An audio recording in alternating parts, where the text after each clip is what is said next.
Subscribe to our channel and press on the bell icon so you get notified when we upload new videos. Hello everyone, welcome to another tutorial video. In this, we're going to learn how to change our Snapchat password. If you do not have a Snapchat account, I have a video that shows you how to, and you can check it out in our channel. Now that you have a Snapchat account, we can open our Snapchat app in the phone.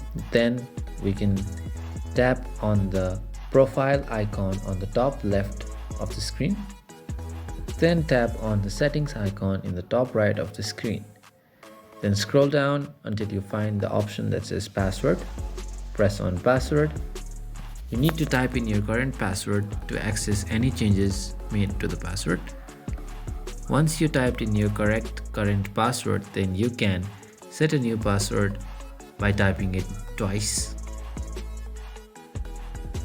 Once you type your new password correctly 2 times, you can then press on the save button, and now your password will be changed and it says your password has been updated. In this way, you can change your Snapchat password. If you have found this video helpful and informative, do not forget to drop us a like, and we'll see you in the next one. Thank you for watching.